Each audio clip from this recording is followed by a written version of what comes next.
Dia 2 de agosto, Juízes capítulo 16.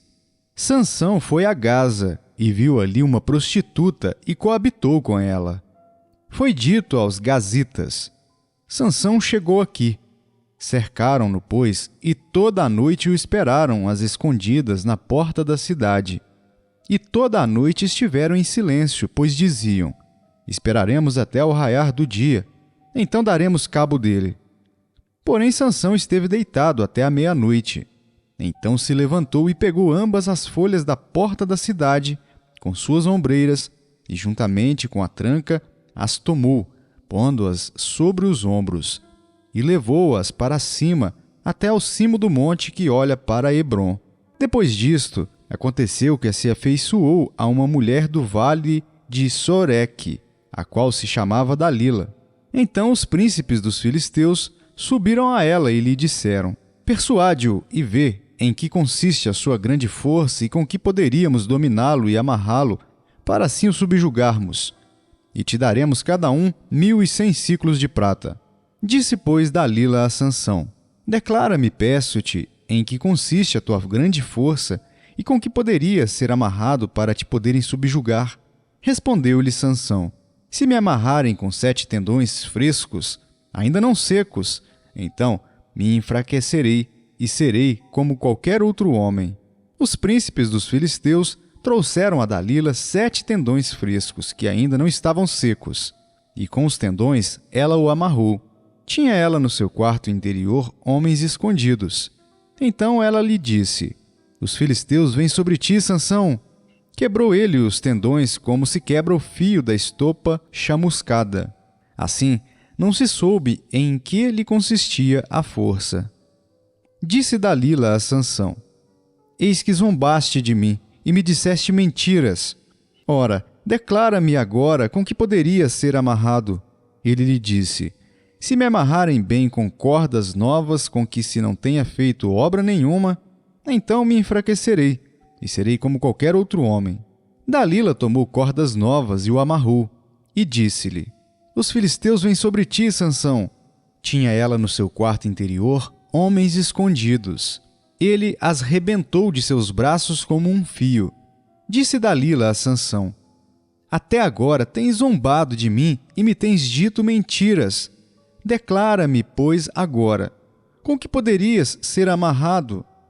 Ele lhe respondeu: se teceres as 7 tranças da minha cabeça com a urdidura da teia, e se as firmares com pino de tíer, então me enfraquecerei, e serei como qualquer outro homem. Enquanto ele dormia, tomou ela as 7 tranças e as teceu com a urdidura da teia, e as fixou com um pino de tíer, e disse-lhe: os filisteus vêm sobre ti, Sansão. Então despertou do seu sono e arrancou o pino e a urdidura da teia. Então ela lhe disse: como dizes que me amas, se não está comigo o teu coração? Já 3 vezes zombaste de mim, e ainda não me declaraste em que consiste a tua grande força.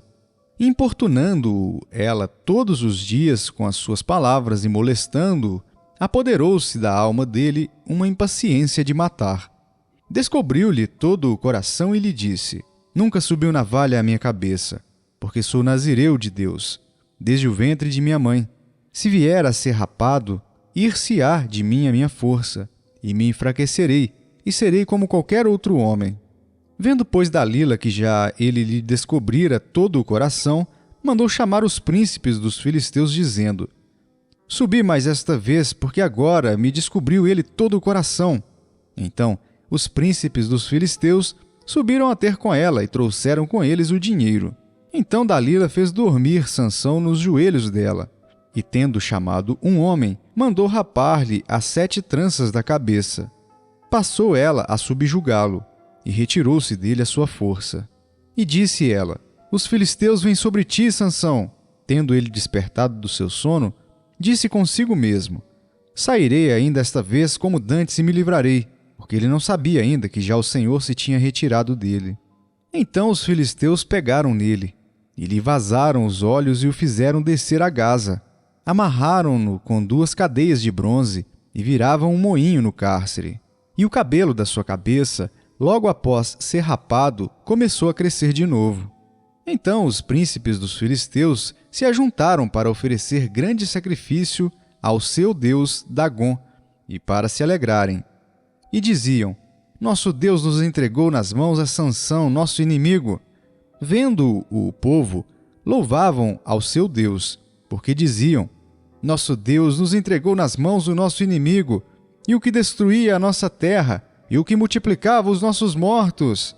Alegrando-se-lhes o coração, disseram: Mandai vir Sansão para que nos divirta. Trouxeram Sansão do cárcere, o qual os divertia. Quando o fizeram estar em pé entre as colunas, disse Sansão ao moço que o tinha pela mão: Deixa-me para que apalpe as colunas em que se sustém a casa, para que me encoste a elas.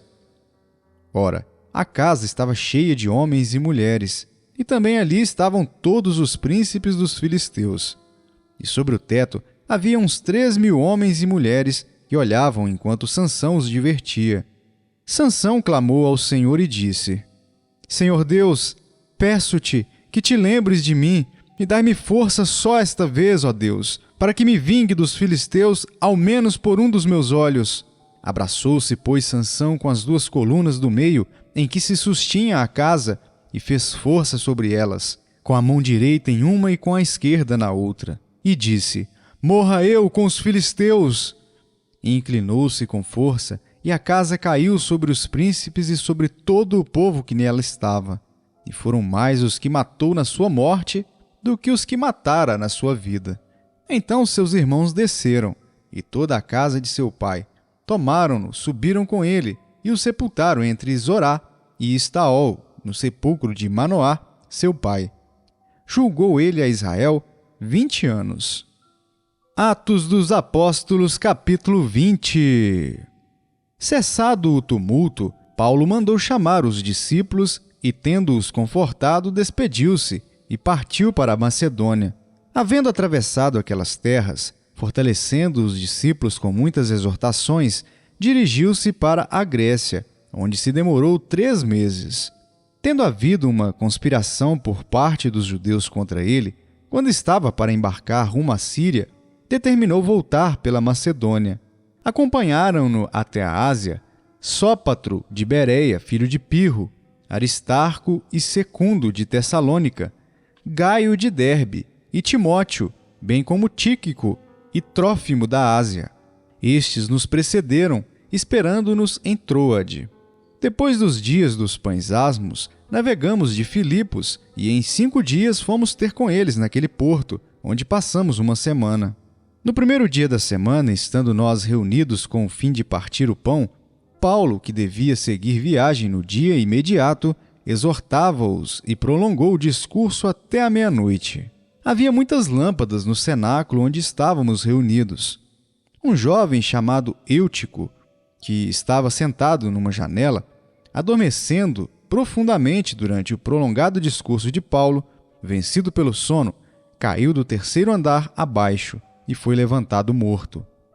Descendo, porém, Paulo inclinou-se sobre ele e, abraçando-o, disse: Não vos perturbeis, que a vida nele está. Subindo de novo, partiu o pão e comeu, e ainda lhes falou largamente até o romper da alva. E assim partiu. Então conduziram vivo o rapaz, e sentiram-se grandemente confortados. Nós, porém, prosseguindo, embarcamos e navegamos para Assos, onde devíamos receber Paulo, porque assim nos fora determinado, devendo ele ir por terra. Quando se reuniu conosco em Assos, recebemo-lo a bordo e fomos a Mitilene. Dali, navegando no dia seguinte, passamos de fronte de Quios, no dia imediato, tocamos em Samos e um dia depois chegamos a Mileto. Porque Paulo já havia determinado não aportar em Éfeso, não querendo demorar-se na Ásia, porquanto se apressava com o intuito de passar o dia de Pentecostes em Jerusalém, caso lhe fosse possível. De Mileto mandou a Éfeso chamar os presbíteros da igreja. E quando se encontraram com ele, disse-lhes: Vós bem sabeis como foi que me conduzi entre vós em todo o tempo, desde o primeiro dia em que entrei na Ásia, servindo ao Senhor com toda a humildade, lágrimas e provocações, e pelas ciladas dos judeus me sobrevieram, jamais deixando de vos anunciar coisa alguma proveitosa, e de vos-la ensinar publicamente, e também de casa em casa, testificando tanto a judeus como a gregos o arrependimento para com Deus e a fé em nosso Senhor Jesus Cristo. E agora, constrangido em meu espírito, vou para Jerusalém, não sabendo o que ali me acontecerá, senão que o Espírito Santo, de cidade em cidade, me assegura que me esperam cadeias e tribulações. Porém, nada considero a vida preciosa para mim mesmo, contanto que complete a minha carreira e o ministério que recebi do Senhor Jesus, para testemunhar o Evangelho da graça de Deus. Agora, eu sei que todos vós, em cujo meio passei pregando o reino, não vereis mais o meu rosto. Portanto, eu vos protesto no dia de hoje, que estou limpo do sangue de todos, porque jamais deixei de vos anunciar todo o desígnio de Deus. Atendei por vós e por todo o rebanho sobre o qual o Espírito Santo vos constituiu bispos, para pastoreardes a igreja de Deus, a qual ele comprou com o seu próprio sangue. Eu sei que depois da minha partida, entre vós penetrarão lobos vorazes, que não pouparão o rebanho, e que dentre vós mesmos se levantarão homens falando coisas pervertidas, para arrastar os discípulos atrás deles. Portanto, vigiai, lembrando-vos de que, por 3 anos, noite e dia, não cessei de admoestar com lágrimas a cada um. Agora, pois, encomendo-vos ao Senhor e à palavra da sua graça, que tem poder para vos edificar e dar herança entre todos os que são santificados. De ninguém cobicei prata, nem ouro, nem vestes. Vós mesmos sabeis que essas mãos serviram para o que me era necessário a mim e aos que estavam comigo. Tenho-vos mostrado em tudo que, trabalhando assim, é mister socorrer os necessitados e recordar as palavras do próprio Senhor Jesus. Mais bem-aventurado é dar que receber. Tendo dito estas coisas, ajoelhando-se, orou com todos eles. Então houve grande pranto entre todos, e abraçando afetuosamente a Paulo, o beijavam, entristecidos especialmente pela palavra que ele dissera, que não mais veriam o seu rosto, e acompanharam-no até ao navio. Jeremias capítulo 29. São estas as palavras da carta que Jeremias, o profeta, enviou de Jerusalém ao resto dos anciãos do cativeiro, como também aos sacerdotes, aos profetas e a todo o povo que Nabucodonosor havia deportado de Jerusalém para a Babilônia, depois que saíram de Jerusalém o rei Jeconias, a rainha-mãe, os oficiais, os príncipes de Judá e Jerusalém e os carpinteiros e ferreiros. A carta foi mandada por intermédio de Elasa, filho de Safã, e de Gemarias, filho de Ilquias, os quais Edequias, rei de Judá, tinha enviado à Babilônia a Nabucodonosor, rei da Babilônia, e dizia: Assim diz o Senhor dos Exércitos, o Deus de Israel, a todos os exilados que eu deportei de Jerusalém para a Babilônia. Edificai casas e habitai nelas, plantai pomares e comei o seu fruto. Tomai esposas e gerai filhos e filhas. Tomai esposas para vossos filhos e dai vossas filhas a maridos, para que tenham filhos e filhas. Multiplicai-vos aí, e não vos diminuais. Procurai a paz da cidade para onde vos desterrei, e orai por ela ao Senhor, porque na sua paz vós tereis paz. Porque assim diz o Senhor dos Exércitos, o Deus de Israel: Não vos enganem os vossos profetas que estão no meio de vós, nem os vossos adivinhos, nem deis ouvidos aos vossos sonhadores, que sempre sonham segundo o vosso desejo.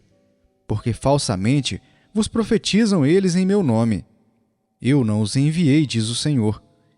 Assim diz o Senhor: logo que se cumprirem para a Babilônia 70 anos, atentarei para vós outros, e cumprirei para convosco a minha boa palavra, tornando a trazer-vos para este lugar. Eu é que sei que pensamentos tenho a vosso respeito, diz o Senhor, pensamentos de paz e não de mal, para vos dar o fim que desejais. Então me invocareis, passareis a orar a mim, e eu vos ouvirei. Buscar-me-eis e me achareis, quando me buscardes de todo o vosso coração. Serei achado de vós, diz o Senhor, e farei mudar a vossa sorte. Congregar-vos-ei de todas as nações e de todos os lugares para onde vos lancei, diz o Senhor, e tornarei a trazer-vos ao lugar donde vos mandei para o exílio. Vós dizeis: o Senhor nos suscitou profetas na Babilônia. Mas assim diz o Senhor a respeito do rei que se assenta no trono de Davi e de todo o povo que habita nesta cidade, vossos irmãos que não saíram convosco para o exílio. Assim diz o Senhor dos exércitos: eis que enviarei contra eles a espada, a fome e a peste, e falo-os-ei como a figos ruins, que de ruins que são, não se podem comer. Persegui-los-ei com a espada, a fome e a peste. Falo-os-ei um espetáculo horrendo para todos os reinos da terra. E os porei por objeto de espanto e de assobio e de opróbrio entre todas as nações para onde os tiver arrojado. Porque não deram ouvidos às minhas palavras, diz o Senhor, com as quais, começando de madrugada, lhes enviei os meus servos, os profetas. Mas vós não os escutastes, diz o Senhor. Vós, pois, ouvi a palavra do Senhor, todos os do exílio que enviei de Jerusalém para a Babilônia. Assim diz o Senhor dos exércitos, o Deus de Israel, acerca de Acabe, filho de Colaías, e de Zedequias, filho de Manasseias, que vos profetizam falsamente em meu nome. Eis que os entregarei nas mãos de Nabucodonosor, rei da Babilônia, e ele os ferirá diante dos vossos olhos. Daí surgirá nova espécie de maldição entre os exilados de Judá, que estão na Babilônia. O Senhor te faça como a Zedequias e como a Acabe, os quais o rei da Babilônia assou no fogo, porquanto fizeram loucuras em Israel, cometeram adultérios com as mulheres de seus companheiros e anunciaram falsamente em meu nome palavras que não lhes mandei dizer. Eu o sei e sou testemunha disso, diz o Senhor. A Semaías, o Niilamita, falarás dizendo: assim diz o Senhor dos exércitos, o Deus de Israel, porquanto enviaste no teu nome cartas a todo o povo que está em Jerusalém, como também a Sofonias, filho de Maaseias, o sacerdote, e a todos os sacerdotes, dizendo: o Senhor te pôs por sacerdote em lugar do sacerdote Joiada, para que sejas encarregado da casa do Senhor, sobre todo homem fanático que quer passar por profeta, para o lançares na prisão e no tronco. Agora, pois, por que não repreendeste a Jeremias, o anatotita, que vos profetiza? Pois nos enviou mensageiros à Babilônia para nos dizer: há de durar muito o exílio. Edificai casas e habitai nelas, plantai pomares e comei o seu fruto. Sofonias, o sacerdote, leu esta carta aos ouvidos do profeta Jeremias. Então veio a palavra do Senhor a Jeremias, dizendo: manda dizer a todos os exilados: assim diz o Senhor acerca de Semaías, o Nilamita. Porquanto Semaías vos profetizou, não o havendo eu enviado, e vos fez confiar em mentiras, assim diz o Senhor: eis que castigarei a Semaías, o Nilamita, e a sua descendência. Ele não terá ninguém que habite entre este povo, e não verá o bem que hei de fazer ao meu povo, diz o Senhor, porque pregou rebeldia contra o Senhor. Marcos capítulo 15. Logo pela manhã, entraram em conselho os principais sacerdotes com os anciãos, os escribas e todo o sinédrio, e amarrando a Jesus, levaram-no e o entregaram a Pilatos. Pilatos o interrogou: és tu o rei dos judeus? Respondeu Jesus: tu o dizes. Então os principais sacerdotes o acusavam de muitas coisas. Tornou Pilatos a interrogá-lo: nada respondes? Vê quantas acusações te fazem. Jesus, porém, não respondeu palavra, a ponto de Pilatos muito se admirar. Ora, por ocasião da festa, era costume soltar ao povo um dos presos, qualquer que eles pedissem. Havia um chamado Barrabás, preso com amotinadores, os quais, em um tumulto, haviam cometido homicídio. Vindo a multidão, começou a pedir que lhes fizesse como de costume. E Pilatos lhes respondeu, dizendo: quereis que eu vos solte o rei dos judeus? Pois ele percebia que, por inveja, os principais sacerdotes lhe o haviam entregado. Mas estes incitaram a multidão no sentido de que lhe soltasse de preferência a Barrabás. Mas Pilatos lhes perguntou: que farei então deste a quem chamais o rei dos judeus? Eles, porém, clamavam: crucifica-o! Mas Pilatos lhes disse: que mal fez ele? E eles gritavam cada vez mais: crucifica-o! Então, Pilatos, querendo contentar a multidão, soltou-lhes Barrabás, e após mandar açoitar a Jesus, entregou-o para ser crucificado. Então os soldados o levaram para dentro do palácio, que é o pretório, e reuniram todo o destacamento. Vestiram-no de púrpura e, tecendo uma coroa de espinhos, lhe a puseram na cabeça. E o saudavam, dizendo: Salve, Rei dos Judeus! Davam-lhe na cabeça com um caniço, cuspiam nele e, pondo-se de joelhos, o adoravam. Depois de o terem escarnecido, despiram-lhe a púrpura e o vestiram com as suas próprias vestes. Então conduziram Jesus para fora, com o fim de o crucificarem, e obrigaram a Simão Cirineu, que passava, vindo do campo, pai de Alexandre e de Rufo, a carregar-lhe a cruz. E levaram Jesus para o Gólgota, que quer dizer lugar da caveira. Deram-lhe a beber vinho com mirra, ele, porém, não tomou. Então o crucificaram e repartiram entre si as vestes dele, lançando-lhe sorte para ver o que levaria cada um. Era a hora terceira quando o crucificaram, e por cima estava a epígrafe, a sua acusação: o Rei dos Judeus. Com ele crucificaram 2 ladrões, um à sua direita e outro à sua esquerda. E cumpriu-se a escritura que diz: com malfeitores foi contado. Os que iam passando blasfemavam dele, meneando a cabeça e dizendo: Ah, tu que destróis o santuário e em 3 dias o reedificas, salva-te a ti mesmo, descendo da cruz. De igual modo, os principais sacerdotes com os escribas, escarnecendo, entre si diziam: Salvou os outros, a si mesmo não pode salvar-se. Desça agora da cruz, ó Cristo, o Rei de Israel, para que vejamos e creiamos. Também os que com ele foram crucificados o insultavam. Chegada a hora sexta, houve trevas sobre toda a terra até a hora 9. À hora 9, clamou Jesus em alta voz: Eloi, Eloi, lama sabachthani, que quer dizer: Deus meu, por que me desamparaste? Alguns dos que ali estavam ouvindo isso diziam: Vede, chama por Elias. E um deles correu a embebeber uma esponja em vinagre, e pondo-a na ponta de um caniço, deu-lhe de beber, dizendo: Deixai, vejamos se Elias vem tirá-lo. Mas Jesus, dando um grande brado, expirou.